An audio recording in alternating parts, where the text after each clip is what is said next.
My name is Maisie Carter. I'm 34 years old, and for most of my adult life, I've worked in corporate sales operations in Chicago. If you met me at a networking event, you probably wouldn't remember me the next day. I'm not the loudest voice in the room. I don't interrupt. I don't dominate conversations with exaggerated confidence. I listen. I take notes. I ask one or two precise questions, and then I go quiet again. People often mistake quiet for smallness. At work, I was known as reliable, which sounds like a compliment, and sometimes it is, but in the wrong environment. It becomes a label that keeps you in place. Reliable means you'll fix what others break. Reliable means you'll stay late without being asked. Reliable means you'll carry numbers on your back while someone else stands at the front of the room and presents them. For years, I didn't mind. I believed in competence over credit. I believed that if you did excellent work consistently, recognition would eventually find you. I wasn't naive, just patient. This story is about the day my boss publicly called me a failure in front of the entire sales division, and what happened when I didn't defend myself. It's about the months before that moment. 2. The small comments, the subtle dismissals, the meetings where I spoke and no one heard me until a man repeated my idea 10 minutes later and was praised for it. It's about how disrespect rarely arrives as a dramatic event. It arrives as a pattern. And it's about what quiet really means. Because this isn't a revenge story. No shouting. No dramatic walkouts. No secret recordings or lawsuits. There were no slammed doors. What happened instead was slower, more deliberate, almost invisible until it wasn't. There's a moment in this story where I projected the real sales numbers onto a screen during a quarterly meeting. Numbers my boss had already presented incorrectly, and in that silence, when everyone stared at the data in front of them, something shifted permanently. But this story isn't about humiliating a man. It's about accountability. It's about what happens when someone underestimates the person who has been quietly holding the structure together the entire time. I want to tell it honestly, including my own doubts, my fear of speaking up, the nights I wondered if I was overreacting. I'm not proud of every moment. I'm not ashamed of them either. Sometimes power doesn't look like aggression. Sometimes it looks like patience. Have you ever stayed quiet long enough for people to forget what you were capable of? Before the meeting, before the screen, before my boss said the word failure like it was a measurable statistic, I was the infrastructure.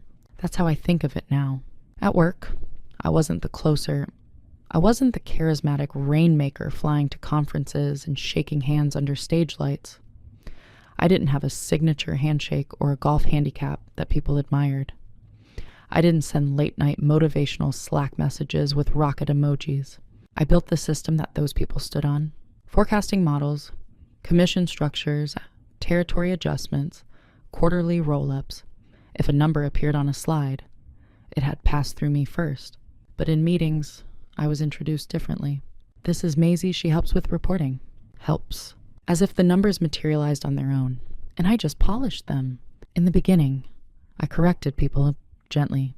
I actually built the Q3 model from scratch. I restructured the comp plan after the acquisition. I would say it with a soft smile. Not defensive, just factual. But the room rarely changed its perception, because perception is sticky, and once you're categorized as support, you stay there unless something breaks. To them, I was the dependable one, the one who didn't cause friction, the one who could be trusted to handle it. I got copied on every operational issue, but rarely invited into strategic discussions. When revenue dipped, they asked me to double-check the data. When revenue climbed, they congratulated the sales floor. I told myself that was fine. Credit was secondary. Stability mattered more. There's a particular invisibility that happens when you're competent and calm. You don't create drama. You don't demand the spotlight. You solve problems before they escalate. People start to assume your effort is effortless. My boss, Daniel, embodied confidence in a way executives admire. Tall, sharp suits, perfectly timed pauses during presentations. He knew how to command a room. He also knew how to delegate responsibility in a way that protected his image. If something succeeded, he led the team. If something faltered, someone else miscalculated. I noticed it early. But noticing isn't the same as reacting. There's a quiet bargain high-performing women sometimes make if I just keep delivering. They'll eventually see. So I stayed late refining projections. I cross-checked CRM entries. I corrected inflated pipeline numbers before they reached the board. I absorbed tension quietly. No one saw the corrections. They only saw the final clean slide. And because I never complained, they assumed I wasn't carrying anything heavy. The irony is, I didn't feel resentful then. Not truly. I felt patient. I believed excellence had gravity, that eventually people would feel its weight. But what I didn't understand at the time was this. When you consistently absorb impact without reacting, people recalibrate their expectations around your silence. They begin to believe you can take it. In meetings, when decisions were made without consulting me, decisions directly tied to revenue assumptions I knew were fragile. I wrote notes in my black notebook, not arguments, not rebuttals, just timestamps, date, claim, actual number. Not because I was planning anything, but because accuracy matters to me. And slowly, a pattern began forming, a small gap between narrative and reality, between what Daniel said publicly and what the data actually showed. At first, it was minor, rounding optimism, slight overstatements. Then the gap widened. But to them, I was still just Maisie, the quiet one, the helpful one, the one who helps with reporting, not the one who could dismantle a false narrative with a single spreadsheet, and definitely not the one they needed to be careful with. The first time it happened, no one else reacted. That's how subtle it was. It was a Tuesday morning pipeline review, the kind of meeting that feels procedural. Coffee cups, half-open laptops. Daniel was standing near the screen, clicking through slides I had sent him the night before. Slide 6 was mine, a forecast adjustment. I had flagged 3 enterprise deals as at risk. Not lost, just unstable. Procurement delays, legal friction. One champion had stopped responding. Nothing dramatic. Just the kind of early indicators you learn to respect if you've been doing this long enough. Daniel paused on the slide and exhaled through his nose. I think we're being overly conservative here, he said casually. These accounts are solid. I waited. Sometimes he invited clarification. He didn't. He clicked to the next slide, a version of the forecast I hadn't created. The at-risk flag was gone. The revenue projection was higher. The room shifted subtly. Heads nodded. Optimism feels better than caution. I leaned forward slightly. I just want to clarify those 3 accounts haven't confirmed contract timelines yet. Legal is still. Daniel smiled without looking at me. Right. But we can't run the team scared. Maisie. If we start hedging every deal, we'll never grow. It was said lightly, almost playfully. A few people chuckled. Run the team scared. I sat back. No one registered what had just happened. To them, it was a philosophical difference. Conservative versus ambitious. But to me, it was data integrity. And something else. Dismissal in public has a different texture than disagreement in private. It lingers longer. After the meeting, one of the account executives stopped by my desk. Hey, don't stress about it, he said. Daniel just likes to keep momentum high. I smiled. I'm not stressed. And I wasn't, not yet. But that afternoon, I opened my black notebook and wrote, March 14th, pipeline review, at-risk flags removed in presentation. Public dismissal is framed as negativity. I didn't write it angrily. I wrote it clinically. Because here's the thing about small cuts, if you don't document them, you start to question whether they happened at all. Over the next few weeks, the pattern repeated in minor ways. A commission structure I designed was described as a team refinement. A reporting automation I built was referred to as something we've been working on. Language blurred ownership. And every time I considered correcting it, I weighed the cost.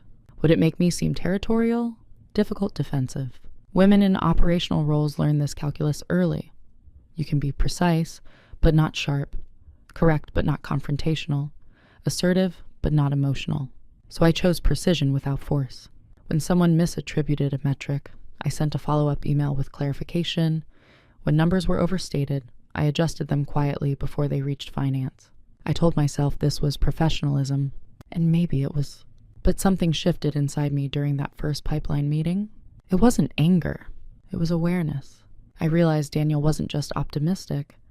He was curating perception, and I was enabling it, not intentionally, not maliciously, but by absorbing the correction silently. I allowed the narrative to stand. Weeks later, one of those 3 solid enterprise deals fell through. Then another stalled indefinitely. In the next quarterly meeting, Daniel stood in front of the board and said, "We couldn't have predicted the legal complications." I watched the slide glow against the wall. I had predicted it, and that was the first time I felt something colder than frustration. I felt replaceable, not because I lacked skill, but because my skill was invisible until something broke. And when it broke, the story shifted before I could speak. That was the first small cut. Not dramatic, not explosive, just enough to draw a thin line between what was true and what was being told. The strange thing about repeated dismissal is that it rarely feels dramatic. It feels administrative. A comment here, a redirection there, a slight change in phrasing that reassigns ownership without anyone formally doing so. After the pipeline meeting, I told myself it had been situational, a one-off, a leadership style difference. But patterns don't announce themselves. They accumulate. In April, I built a revised territory model after noticing an imbalance in lead distribution. 2 reps were overloaded. One was coasting on inherited accounts. The model wasn't glamorous work. It required late nights combing through CRM histories, adjusting for seasonal buying cycles, and projecting renewal probabilities. When I presented it to Daniel privately, he nodded slowly. "This is strong," he said. "Exactly what we need." The following week, he introduced the territory changes in a leadership sync. "I've been rethinking how we structure coverage," he began. I waited for the pivot, the acknowledgement. It didn't come. He walked through my logic almost word for word, even the phrasing about equity over equality. A line I had rehearsed carefully. My name never surfaced. I sat there, pen resting against my notebook, pulse steady. No one looked at me. And that was the moment I realized something uncomfortable. The room had learned to associate strategic thinking with him, even when the strategy wasn't his. After the meeting, a colleague leaned toward me and whispered, "Great idea." I smiled. "Thanks." She didn't say, "Great presentation." She said, "Great idea," quietly, as if it were something we both understood but weren't going to disrupt. That's how normalization works. Not through overt cruelty, through collective convenience. I began adjusting my internal language. It's not personal. He's just better at executive framing. My role is operational, not visionary. The rationalizations came easily. They sounded mature, professional. And if I'm honest, part of me preferred staying behind the curtain. Visibility carries risk, criticism, exposure, but something else was happening beneath that reasoning.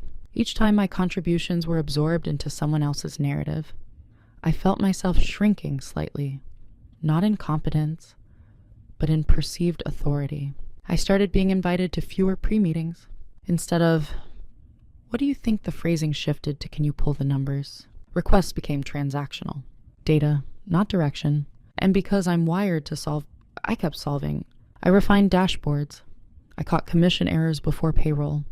I built forecasting scenarios that Daniel could toggle between depending on his audience. The irony was sharp. The more reliable I became, the more invisible I grew. One afternoon, I overheard 2 junior reps talking near the break area. "Daniel's a beast with strategy." One said, "Yeah." The other replied, "He just sees the whole board." I stood a few feet away, holding a mug I didn't remember filling. Sees the whole board? I wonder what they thought I saw. Probably spreadsheets, cells, columns. Not the risk patterns, not the long-term exposure, not the structural weaknesses I'd been quietly compensating for. Disrespect doesn't always feel like an insult. Sometimes it feels like erasure. And erasure is easy to normalize because it doesn't leave bruises. It leaves silence. There were moments I considered addressing it directly, scheduling a conversation, asking for clearer attribution, drawing lines. But I hesitated, not out of fear, out of calculation. If I confronted Daniel without leverage, the outcome would be predictable, a smooth apology, a reframing, maybe a temporary shift in language. But perception would remain intact. He would still be the strategist. I would still be the support. So I did something that, at the time, even I didn't fully understand. I stopped correcting the narrative publicly. I continued doing the work meticulously, but I withdrew from subtle defenses. If my idea was repackaged, I didn't contest it. If my caution was reframed as negativity, I didn't argue. From the outside, it looked like compliance. From the inside, it was observation. Because once you stop trying to interrupt a narrative, you start seeing its architecture more clearly. And what I was beginning to see was fragile. There's a moment subtle but irreversible when you realize you've been cast in a role you didn't audition for, not hired for, not trained into, assigned. By early summer, I understood mine. I was the stabilizer, the quiet constant, the one who would absorb friction so others could perform with confidence. If something cracked, I patched it. If projections felt inflated, I reconciled them quietly before finance escalated concerns. If commission disputes erupted, I mediated with spreadsheets instead of emotion. I wasn't consulted on vision, I was consulted on the cleanup. And because I did the cleanup flawlessly, the role hardened around me. In leadership meetings, I noticed a shift in seating. Daniel is at the head, sales directors flanking him. I moved naturally toward the side wall, near the screen controls. No one instructed me to sit there. It just made sense in the ecosystem we'd built. When discussions drifted toward long-term expansion, I listened. When they drifted toward data validation, eyes turned toward me. Maisie, can you confirm that? Maisie, what do the numbers say? Not Maisie. What do you recommend? Language defines authority, and over time, I internalized it. I began pre-editing myself. If I had an opinion about strategic direction, I translated it into a neutral metric. If I sensed a risk, I softened the phrasing so it sounded observational rather than cautionary. Reliable, useful, invisible. One afternoon, Daniel stopped by my desk after a board call. Good catch on the churn discrepancy, he said. That could have been messy. I nodded. It's fixed. He lingered for a second. You're invaluable in this role. You know that. In this role, not invaluable to the company. In the role. It wasn't malicious. It was matter of fact. And that's what made it settle heavily. I realized then that I had been placed in a containment field, a space where my competence was welcome as long as it didn't compete with someone else's narrative of leadership. I went home that evening and sat at my kitchen table longer than usual. Laptop closed, lights dim. I asked myself a question I hadn't allowed before. If I disappeared tomorrow, what would they actually lose? They would lose accuracy. They would lose structural clarity. They would lose the invisible scaffolding that kept projections from collapsing.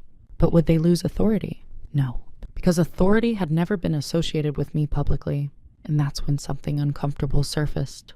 Part of me had participated in this assignment. I had accepted the seat near the wall. I had accepted help with reporting. I had accepted praise that kept me boxed, not because I lacked ambition, but because I valued harmony. There's a quiet seduction in being the dependable one. You avoid conflict. You avoid scrutiny. You earn trust without demanding attention. But harmony without recognition becomes containment, and containment, over time, becomes erasure. The role I was assigned wasn't degrading. It was limiting, and limits only feel acceptable until you realize you've outgrown them. That summer, I began noticing something else, something I hadn't paid attention to before. The gap between what Daniel projected publicly and what the numbers could sustainably support was widening. Not dramatically, just enough. And because I was the stabilizer, I had been compensating for it silently, smoothing optimism into plausibility, adjusting assumptions so targets remained technically defensible. But what would happen if I stopped smoothing? Not sabotaging, not exposing. Just stopped cushioning? For the first time, the question didn't feel reactive.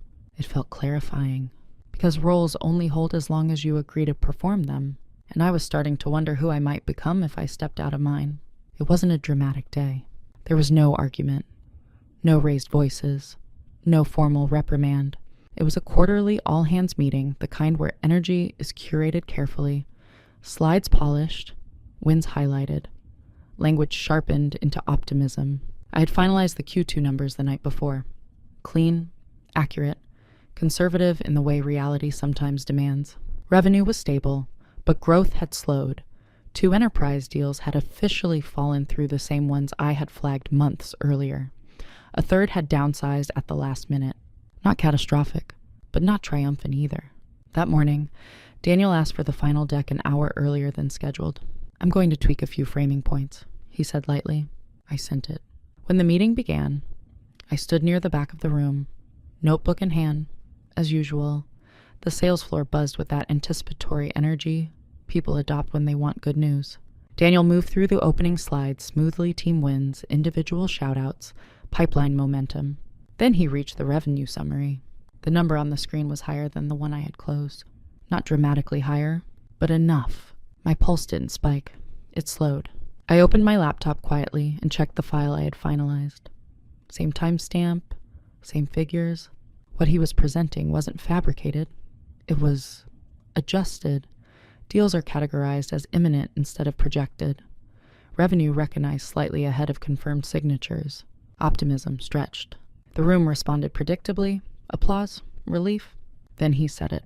"We had some internal miscalculations earlier this quarter that created unnecessary concern, but we corrected course. Internal miscalculations." The phrasing landed softly in the room. It landed sharply in me. No one looked at me. No one needed to. The implication was subtle enough to avoid confrontation, clear enough to redirect responsibility. I felt heat rise in my chest. Not anger, not yet. Something closer to clarity. Because in that moment, I understood the full architecture of the narrative. When numbers dipped, they were operational errors. When numbers climbed, they were strategic wins. And I was the operational layer. I could have raised my hand. I could have asked for clarification, but I didn't. Instead, I watched. I watched how easily the room accepted the adjusted story, how quickly relief replaced scrutiny, how authority remained intact when confidence was projected convincingly enough.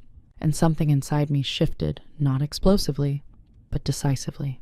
For months, I had been compensating quietly, smoothing projection, correcting risk, protecting the integrity of reports before they reach higher levels. I had believed that protecting the system was protecting the company, but now I saw the distinction. I wasn't protecting the company. I was protecting the narrative, and the narrative did not protect me. That realization wasn't bitter. It was steady. After the meeting, Daniel passed by me. "Good work pulling it together," he said, "pulling it together." I held his gaze for a fraction longer than usual. "Of course," I replied. That evening, I didn't stay late. For the first time in years, I shut down my computer at 5:30 and left while the office was still humming. At home, I opened my notebook and wrote one sentence. I will no longer correct what I did not distort. Not a threat, not a plan. A boundary. I didn't know yet what it would lead to. I only knew something fundamental had realigned. Silence, I realized, doesn't have to mean compliance. Sometimes it means observation before action. And that was the day my silence stopped being passive. It became intentional.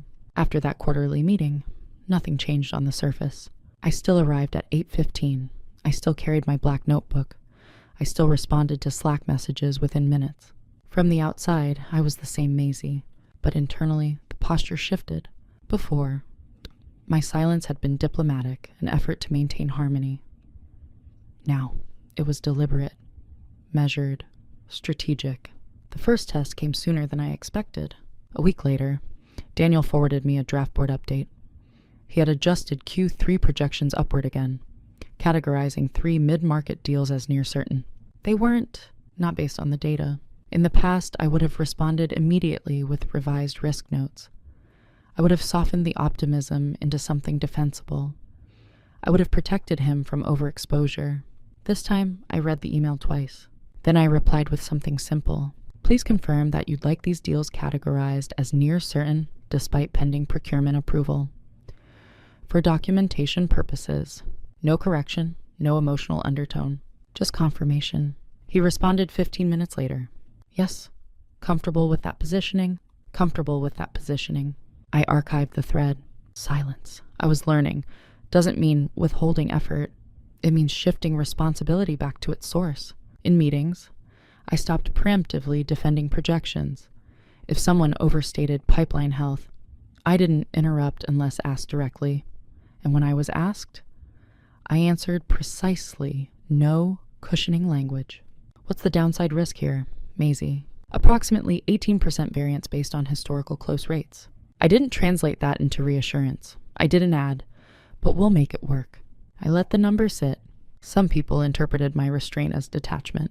"Everything okay?" one colleague asked after a particularly tense forecast review. "Everything's accurate," I said. Accuracy had become my only obligation. And interestingly, the room began reacting differently.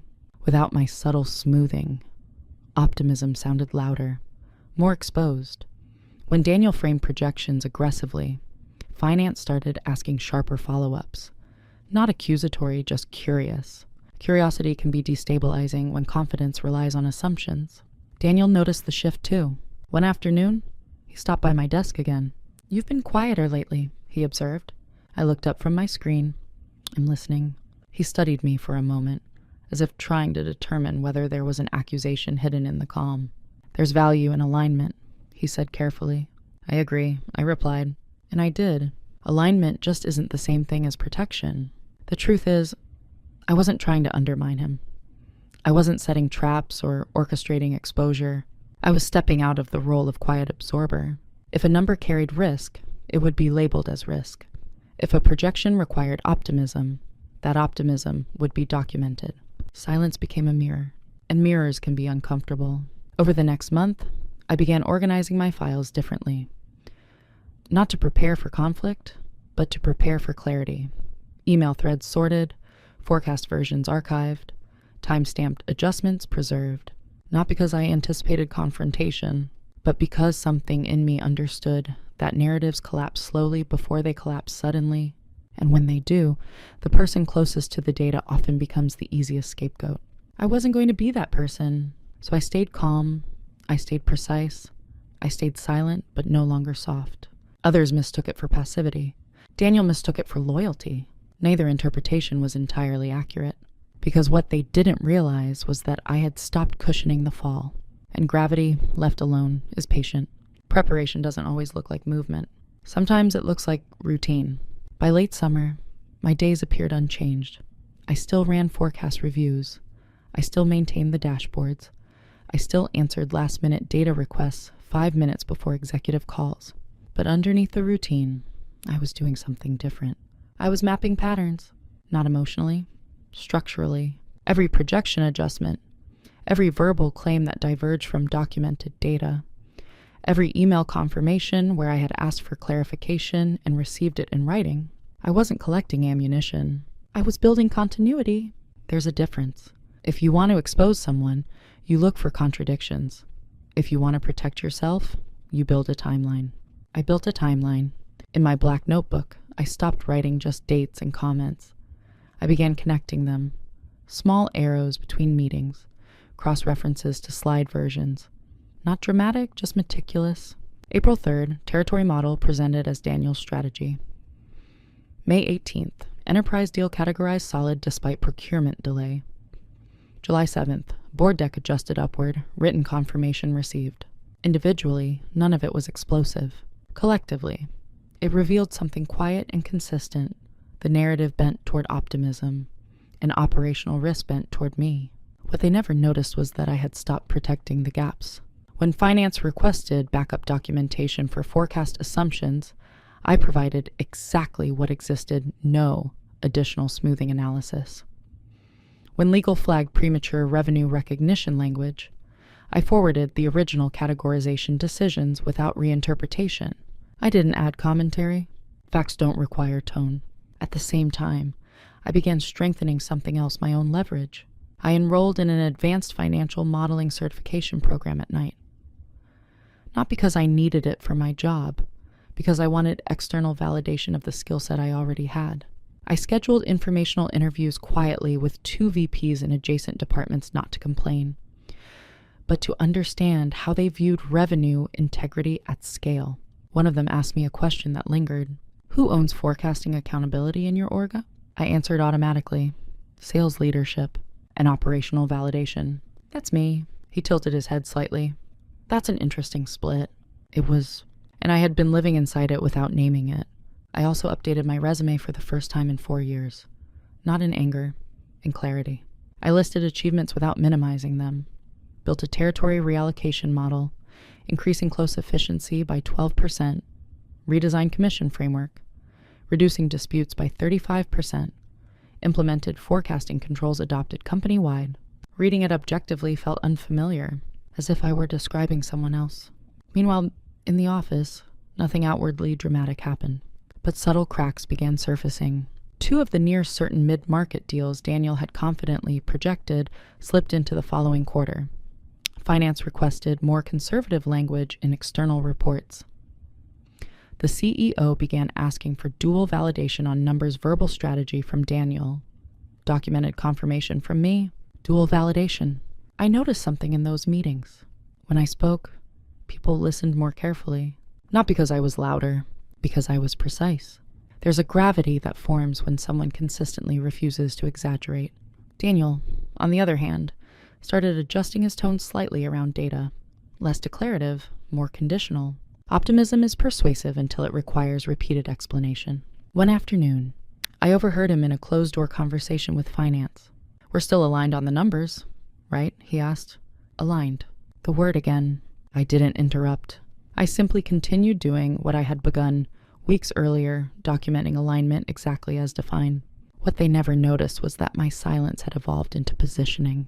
Not aggressive positioning, structural positioning. If something fractured, I would not be the easiest explanation. And more importantly, I was no longer emotionally tethered to being recognized by him. Recognition had shifted internally. I knew the architecture of the system better than anyone in that building. I knew where it was strong. I knew where it was vulnerable. And for the first time, I wasn't afraid of that knowledge. Because knowledge, when paired with patience, becomes leverage. Not explosive leverage, enduring leverage. And I was almost ready to use it. The discovery didn't feel dramatic. It felt mathematical. It happened on a Thursday evening when the office had emptied earlier than usual. A summer storm had rolled in, and most people left to avoid traffic. I stayed not out of obligation, but because I wanted uninterrupted time with the raw data. I was reconciling quarterly projections against signed contracts, something I had begun doing more rigorously since stepping back from narrative cushioning. And that's when I saw it clearly. Not an error, a pattern. Revenue had been categorized as probable or imminent repeatedly over the past 2 quarters before contracts were fully executed. Not illegally recognized nothing that violated compliance standards outright, but positioned optimistically enough that executive expectations were being shaped ahead of certainty. Each time, there had been written confirmation from Daniel approving the categorization. Each time, I had asked for that confirmation. Each time, he had responded confidently. Individually, those approvals looked reasonable. Leadership often leans forward. Forecasting involves interpretation, but when I overlaid all instances across 6 months, the variance rate was undeniable. His name wasn't attached to a single successful deal, not in the system, not in the CRM activity logs, not in the contract notes. He presented wins. He narrated growth. But operationally, he had not directly closed, negotiated, or secured any of the major accounts driving revenue. The closers were the account executives. The stabilizers were me in finance. Daniel was the voice. And the voice had been stretching numbers forward without owning the operational execution behind them. Again, nothing illegal, nothing explosive, but strategically fragile. If the board ever asked a simple question, which deals did you personally secure? The data would answer quietly. I leaned back in my chair and let the realization settle. This wasn't about ego. It wasn't about wanting his title or spotlight. It was about accountability architecture. The company believed Daniel was the strategic engine behind growth. The data showed he was the presenter of growth. There's a difference. And suddenly, the months of documentation made sense. If projections faltered significantly, blame would likely travel downward toward operational modeling, toward miscalculations, toward me. But the documented approvals told a different story.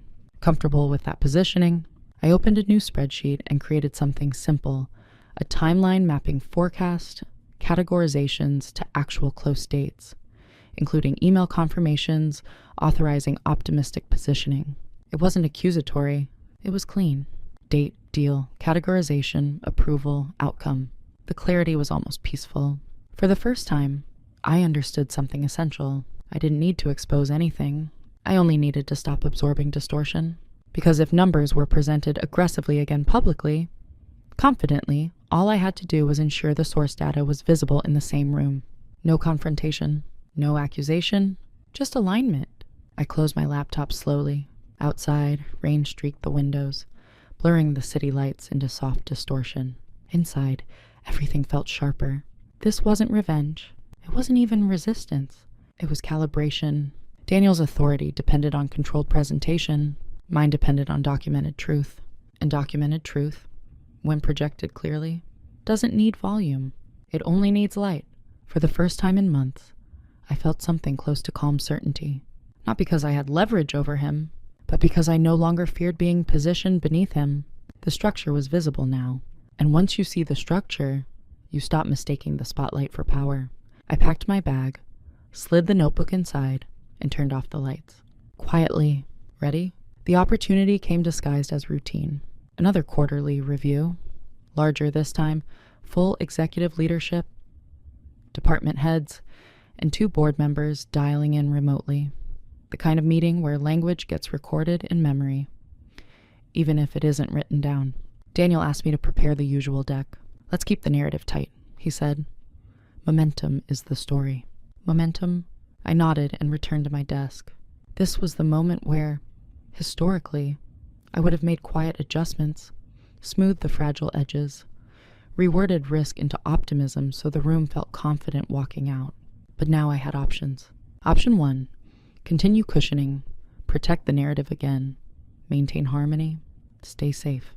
Option 2, escalate privately beforehand, show Daniel the variance timeline, force a recalibration behind closed doors. Option 3, do nothing differently, but ensure that the raw, documented numbers existed in parallel to whatever narrative was presented. Only one of those options was irreversible. The first would keep everything intact, including the pattern. The second would invite negotiation, perhaps even a temporary change, but it would still center him in the correction. The third would remove interpretation entirely.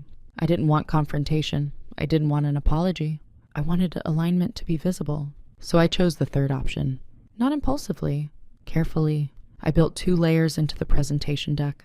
Layer 1, the summary slides Daniel expected, high-level performance, categorized pipeline, forward-looking statements. Layer 2 embedded appendix slides with time-stamped deal categorizations, close probabilities, and approval confirmations. Clean, non-emotional, structurally undeniable. If no one asked deeper questions, those slides would remain unseen. If someone did, they would be there. Additionally, I brought something I had never brought before: direct access to the live CRM dashboard, queued quietly on my laptop. Not to ambush, to illuminate, if necessary. The night before the meeting, Daniel skimmed the deck quickly. Looks good, he said. Strong framing. Framing. I held his gaze for a brief second. All underlying data is included in the appendix.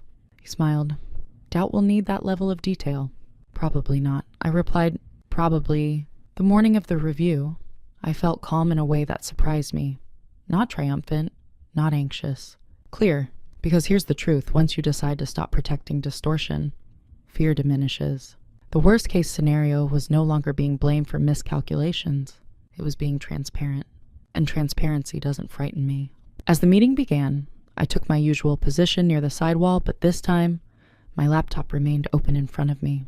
Daniel moved through the opening slides smoothly. Wins, growth narratives, forward momentum. Then he reached the revenue projection slide. The number was elevated again, more aggressively this time. We've corrected earlier internal forecasting errors, he said confidently. Our pipeline strength is undeniable. Internal forecasting errors. The phrase landed heavier than before. A board member's voice came through the speakerphone. Can we see the variance breakdown from prior projections? A small pause. Daniel glanced toward me. This was the hinge. In the past, I would have summarized verbally, softened discrepancies, explained away variance with optimism. Instead, I stepped forward calmly. I have the detailed breakdown in the appendix, I said, and I can also project the live CRM categorization if helpful. Silence. Measured, not hostile. Just attentive. Daniel hesitated for a fraction of a second, not enough for most to notice. Let's take a quick look, he said, and that was the point of no return. Not because I was exposing him, because I was removing interpretation. As I connected my laptop to the screen, I felt something steady settle inside me. This wasn't about winning. It was about clarity being shared in the same room as confidence. And once clarity is projected publicly, narratives have to coexist with it. Do not override it. I clicked on the appendix. Numbers filled the screen. Time-stamped, approved, documented, quiet, precise, aligned. The room leaned forward. And for the first time, I wasn't standing near the wall. I was standing at the center of the data. When the appendix slide appeared on the screen, nothing dramatic happened. No gasps, no accusations, no exposed secrets. Just numbers, rows and columns. Dates aligned next to projected close probabilities. Notes indicating when deals had shifted categories. Email confirmations are embedded discreetly in footnotes. The board member on the call cleared his throat. Walk us through the variance between projected and actual close timing. His tone wasn't sharp. It was analytical. I nodded.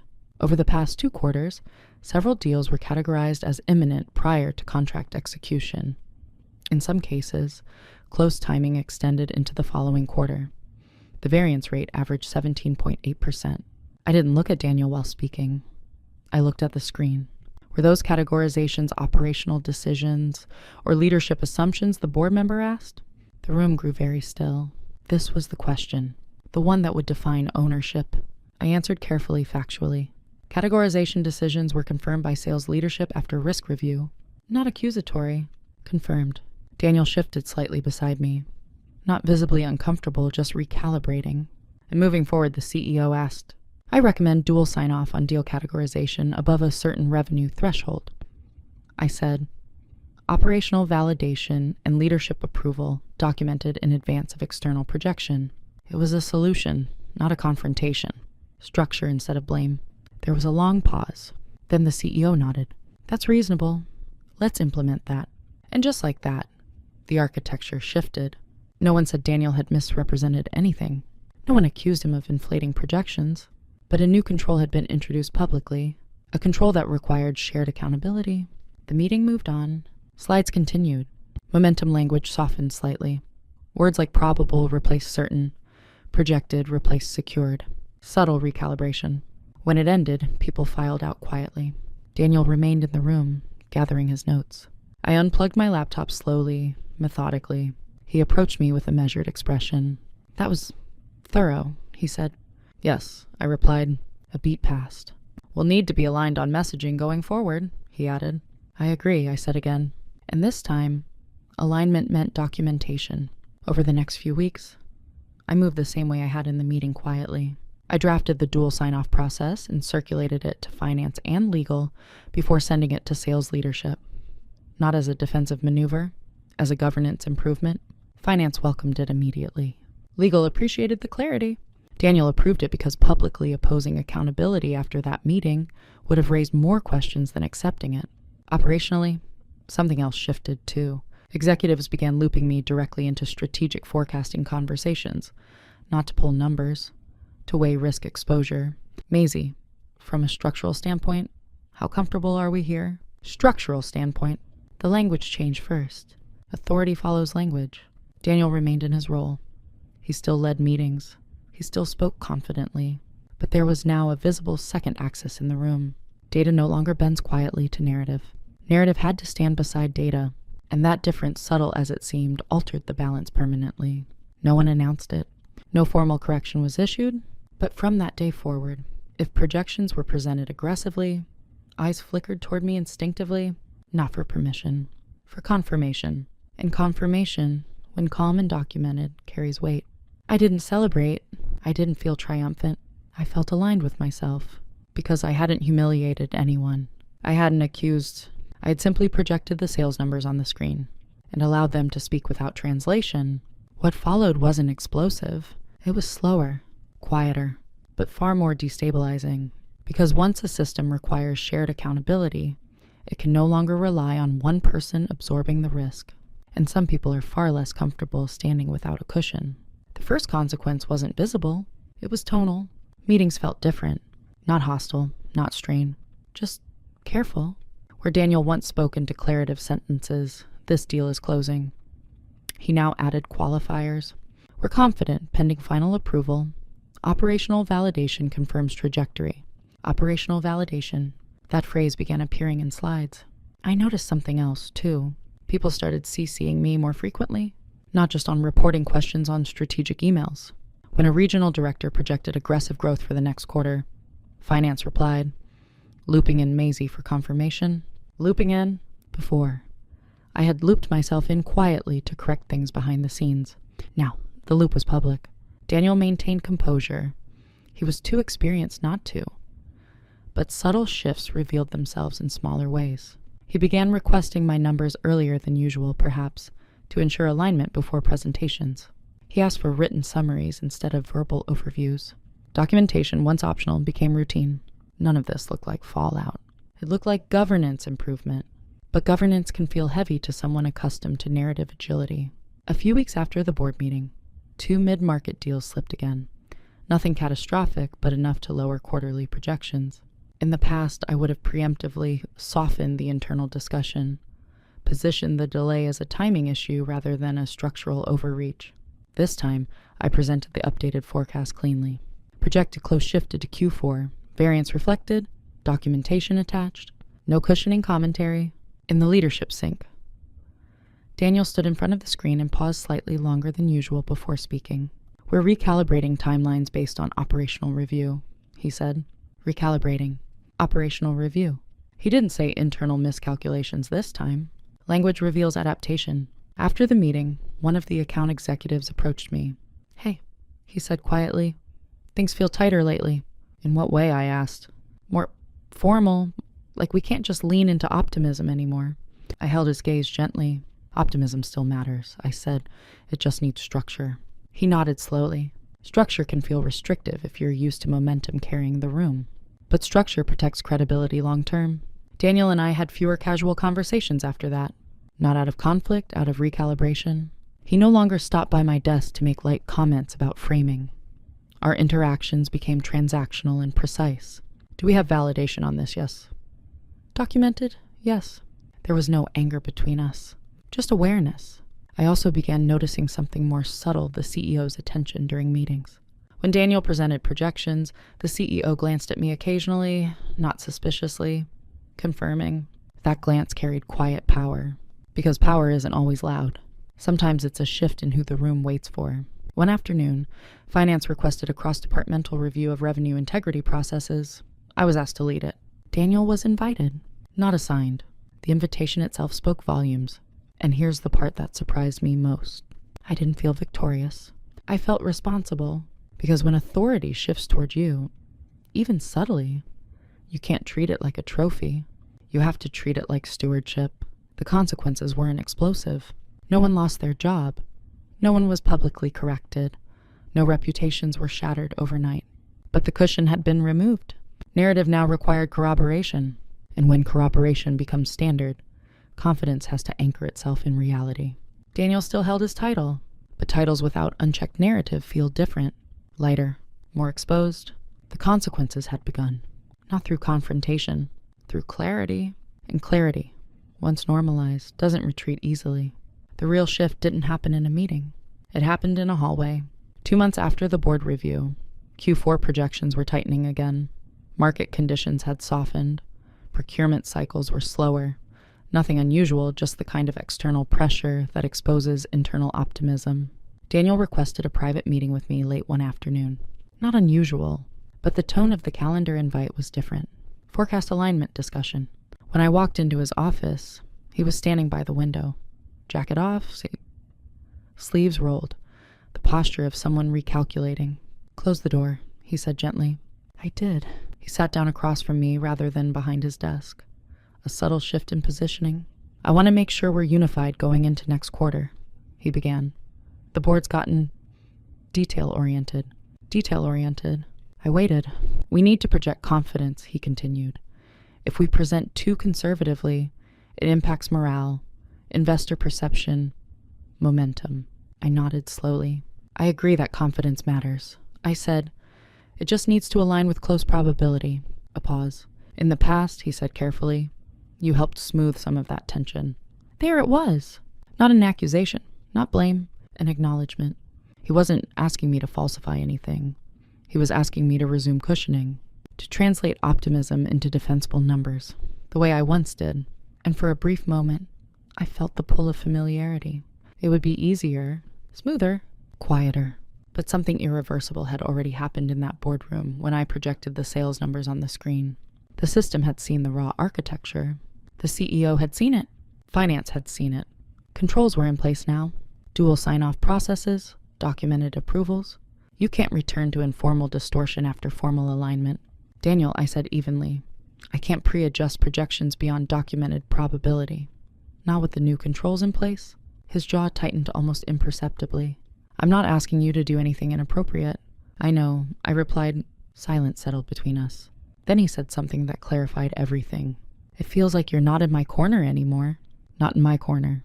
As if alignment had been personal loyalty. I'm in the company's corner, I said softly. And in the data. It wasn't defiant. It was calm. He leaned back in his chair and exhaled.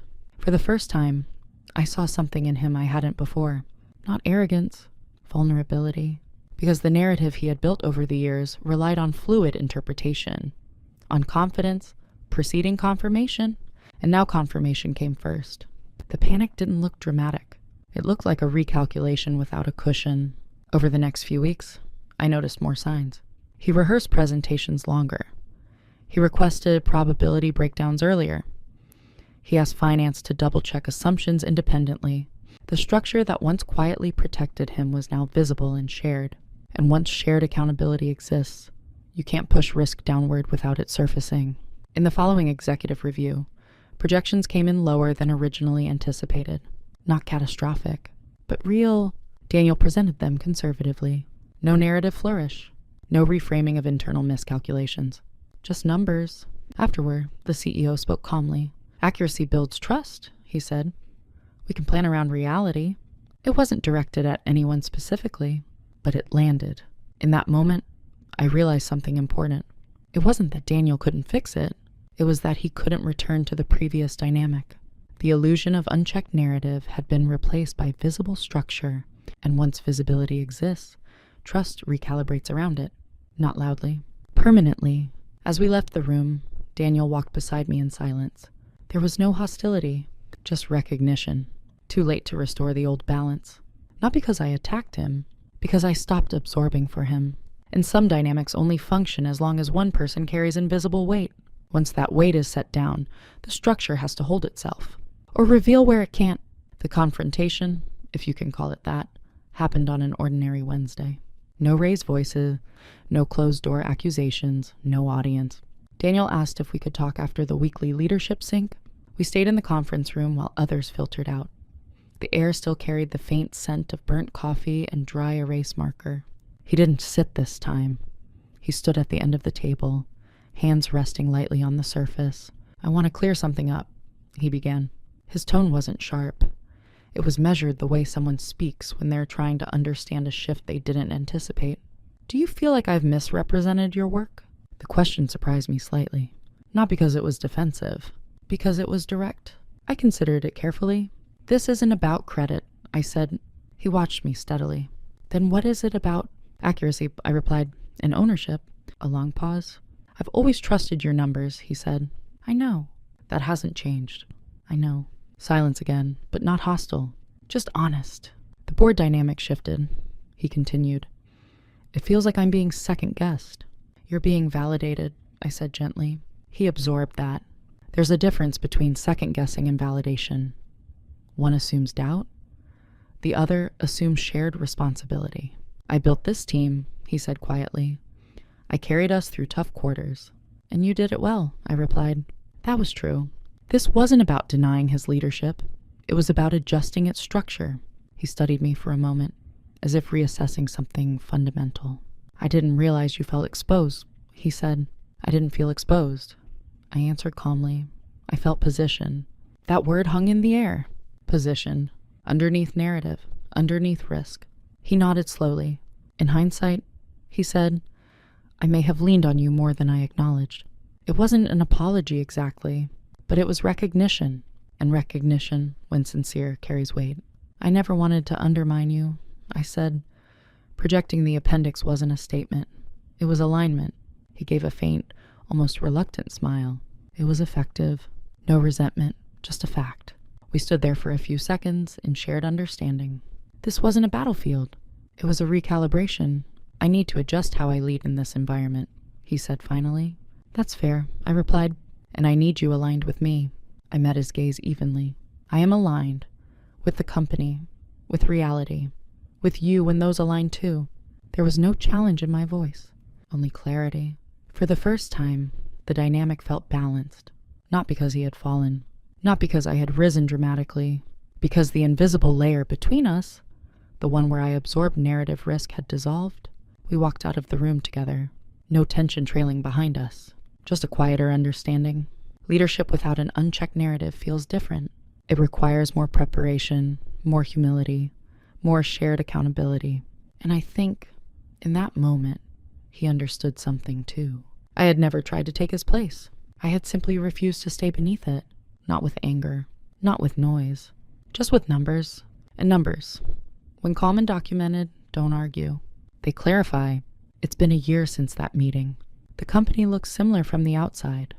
Same logo on the glass doors, same quarterly town halls, same conference rooms with slightly overused markers. But the internal structure feels different. So do I. Daniel is still in his role. He adjusted, slower projections, more collaborative framing. He references operational validation openly, now not as a shield, but as part of leadership language. We work well together, not because anything was forgotten, because everything was clarified, and I am no longer introduced as someone who helps with reporting. In meetings, it's different now. Maisie oversees revenue integrity and forecasting strategy. Language evolves when perception does. I sit at the table not near the wall, not because I demanded it, because the room shifted. But the most important change didn't happen in seating arrangements or slide decks. It happened internally. I no longer confuse silence with harmony. I no longer believe that excellence naturally gravitates toward recognition without structure. And I no longer absorb distortion to keep momentum intact. There's a steadiness in me now that wasn't there before. Not hardness, not defensiveness, just alignment. I still carry the same black notebook. I still listen more than I speak. I still believe calm authority outlasts loud confidence. But I understand leverage differently. Leverage isn't about holding something over someone. It's about knowing where the structure actually rests. And for a long time, I underestimated where it rested in that company. It rested in the data, and the data flowed through me. I also made a personal decision quietly, months after everything settled. I negotiated a formal expansion of my role, revenue strategy director. Clear accountability lines, shared forecasting governance, compensation aligned with impact. It wasn't dramatic. It was documented. There's something powerful about asking for what matches your contribution calmly, without threat. They agreed. Not because I projected numbers that day, but because the numbers had projected me. If there's one thing I understand now, it's this. You don't have to shout to be seen. You don't have to humiliate someone to reclaim your position. You don't even have to confront aggressively. Sometimes you simply stop cushioning what isn't yours to carry, and when the structure stands without distortion, everyone can see where the weight truly belongs. I'm still quiet, but my quiet isn't misread anymore. It's measured, intentional, grounded. And if someone were to call me a failure in a room full of executives today, I wouldn't argue. I would ask for the screen. When my boss publicly called me a failure that day, he probably didn't think it would matter. It was a sentence, a framing choice, a way to redirect pressure in a room that expects answers. But words shape perception, and perception shapes structure. I didn't respond with outrage. I didn't escalate to HR. I didn't send a late-night email defending myself. I projected the sales numbers on the screen, and I let them speak, not to embarrass him, not to win, to align the room with reality. Here's what I've learned. Quiet people are often mistaken for compliant people. Detail-oriented people are often mistaken for small-picture thinkers. Reliable people are often given invisible weight because they carry it without complaint. But silence can be strategic, patience can be positioning, and documentation can be dignity. The turning point in my story wasn't the moment the numbers appeared on that screen. It was the moment I stopped absorbing what I didn't distort. I didn't need to destroy anyone's reputation. I didn't need revenge. I needed shared accountability. And once accountability was visible, everything recalibrated naturally. If you're in a position where your work is being reshaped into someone else's narrative, ask yourself one question. Are you staying quiet to maintain peace, or because you haven't decided what your leverage really is? You don't have to explode to change a dynamic. Sometimes you just stop cushioning the fall, and when gravity does the rest, you remain standing. So I'm curious, have you ever been underestimated in a room and realized later that you were the one holding it together? I'd love to hear your story in the comments. Video của mình hôm nay đến đây là kết thúc. Nếu bạn thích video này, hãy cho mình xin một lượt like và một lượt đăng ký kênh. Hẹn gặp lại các bạn ở trong những video tiếp theo. Bye bye.